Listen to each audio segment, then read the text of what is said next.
hinanapan kayo ng 30,000. Sabi, asan yung mga, sino yung mga 30,000 na yan, di ba? Sabi nyo, hindi importante yung 30,000. Sabi kayo na sabi, 30,000 yung victim. Nung hinanap sa inyo, asan yung 30,000? Sabi nyo, kahit isa lang pwedeng, di sabihin nyo, isa lang yung huwag kayo mamiloko. No? Sinasabi ninyo, 30,000 yung biktima, hinanap sa inyo ni BP Sara, asan yung 30,000, asan yung pangalan ng mga yan? Sino-sino yung 30,000? Biglaan nyo sasabihin na, pwede nga kahit isa lang, pwedeng i-demanda pa rin. Di nang bubola lang po kayo pala sa 30,000. Aminado po kayo. Ngayon po, no, paano makakatiyak na yung mga testigo ninyo, kasi alam nyo ang nangyari, sa totoo lang po, nawaisan kayo ni Kaufman. Ngayon alam ko na po kung bakit magaling to si Kaufman. Kasi tumistigo na yung mga testigo nyo, di ba? Ngayon ang gusto ni Kaufman, patotohanan na totoong tao tong mga to. No? Patotohanan, putya, angal kayo ng angal sa Mary Grace Piatos Ngayong hinahanap ngayon, yung mga tumistigo, konti lang naman yung tumistigo. Sa 30,000, konti lang po ang tunay na tao. No? Ilan ba?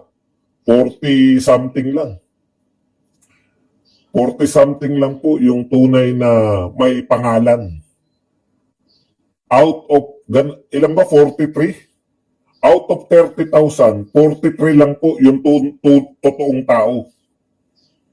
Ngayon, out of 43 na yan, ilan dyan ang may ID at walang ID? Okay. Yung sasabihin po ninyo na hindi alam ng ICC, 43. 43 lang. Kasi ganun po sila magkwenta Pag ni-round up mo yung 43, 30,000. Ilan ang biktima? 43. Pero para madaling tandaan, i-round up natin yung 43. Ang round up po nila ng 43 ay 30,000. Ang galing, no? Saan kayo humuhugot ng numero? Saan kayo humuhugot ng lakas ng loob na magsinungaling? O ngayon, ito po ang kinuna na ng mga testimonya. Hindi naman po mag-i-issue yan pag walang mga testimonya yung testigo. Unang banat pa lang, patunayan nyo ng mga totoong tao yan. Ika-counter-check syempre. Magbibigay ng mga valid ID. Napakasimple lang po nun. Sa lahat po ng transaksyon sa pamahalaan, sa lahat po ng transaksyon kahit saan, kinakailangan po ng legal na ID. Hindi naman sinabing passport lang. Halimbawa lang po yung passport, di ba? Puris of the poor po yan. Bakit magkakaroon ng ID? Utot nyo. Ang alam kong puris of the poor, miyembro ng Porpis. Yan ang puris of the poor, di ba? Dinipay ng batas, ang miyembro ng Porpis, ang puris of the poor. Sa tingin nyo, walang ID ang miyembro ng Porpis? Kahit wala silang ID, kukuha sila ng ID. Dahil hindi sila tatanggap ng ayuda pag wala silang ID. Tama ako, mali? Tama. Hindi nga lang ID. Dapat meron pang voters certificate, voters ID. Gagawa ka ng paraan.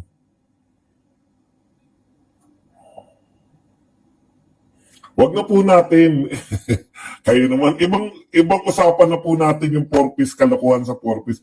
Ang sinasabi ko, kinakailangan ba ng Porpis ng ID bago ka maging miyembro ng Porpis? Meron pang NSO, di ba?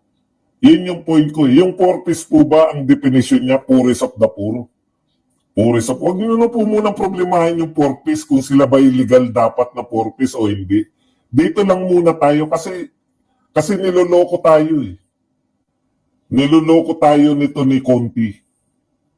Hindi katwiran na porkit mahirap, walang ID. No? Katarantaduhan po yan. Bakit kayo ayaw mag-produce ng ID? Yung purpose nga, purest of the poor din yun. Bakit nakakapag-produce ng ID? May NSO pa. Taon po to eh. Taon po itong bibilangin. Kaysa magdadakdak kayo, tulungan niyo yung mga kliyente niyo magkaroon ng ID. Simpleng-simple lang naman kumuha ng ID. Kayo naman, no? Pinagbubulan nyo kami. Pag sinabi nyo hindi sila makakuha ng ID dahil mahirap lang, nakapagsampa ng reklamo sa ICC, International Criminal Court. Before po tong nagsampa kayo na reklamo sa ICC. Si Badong, ako po, hindi po ako pamilyar sa Rome Statute, hindi ako pamilyar sa ICC. 13 na po ang aking masteral. Siya mga aking doktoral. Pero hindi po ako pamilyar sa ICC before. Sila pa? Sabi nyo nga, puris of the puro. Naisip nila, wala kami matatabong katarungan. Kaya, dedirekta kami sa ICC. Pag magre-reklamo, putya. Hindi po pwedeng questionin na, teka, paano nyo naisip na magreklamo kayo sa ICC? Karapatan nila yan. Naisip nila yan. Wala. Ano po ba ang mas kapanipaniwala? Yung pwedeng magkaroon ng ID ang mahirap? O yung makapagreklamo yung puris of the poor sa ICC agad-agad? Putya, baka sa regional trial court, hirap pang magreklamo o sa pangkaraniwang pulis. Di ba? Ngayon, ikalawang tanong, wala po ba kayong kakayahan na tulungan sila magkaroon ng ID?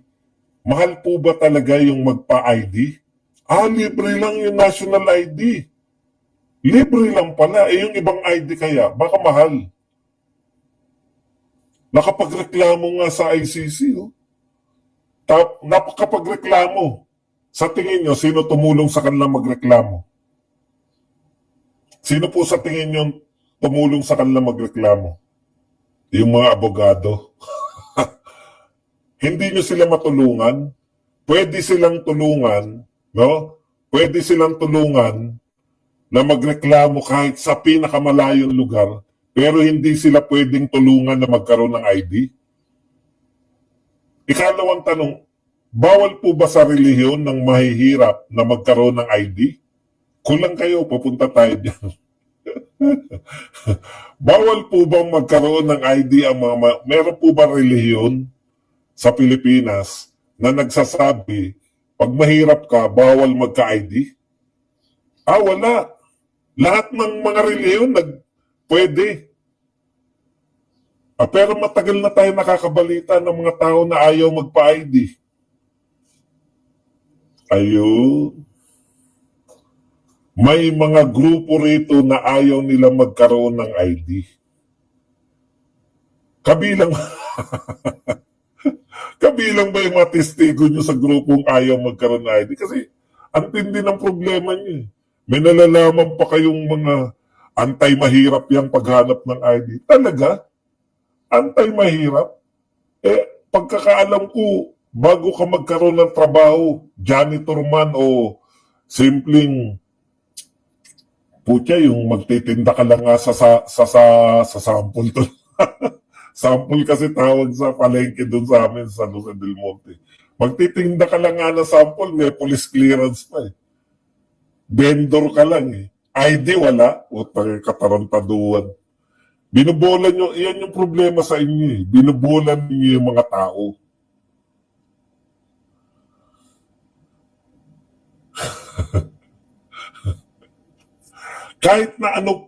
Kahit na anong trabaho po sa Pilipinas. Kahit na saan po ka magtatrabaho sa Pilipinas, kailangan mo ng ID. Hindi lang nga ID, di ba? Barangay clearance, police clearance, NBI clearance. Bago ka makakuha ng mga clearance, may ID ka. Basic yun eh. Huwag nyo kasi kaming binubola lagi. Bakit po hinahanap yung ID? Para matiyak man lang, nakamag-anak talaga to. O, kasi po, eto ha, magtapatan tayo ha. Tatapatin ko na po kayo. Pagka po, sa una lang po masakit eh. Ha? Namatayan ka ng isang addict. Huwag na po yung ano, i-general na natin, addict na lang po. Pero na lang kung ang namatay sa'yo, drug lord, masakit talaga yun hanggang ngayon.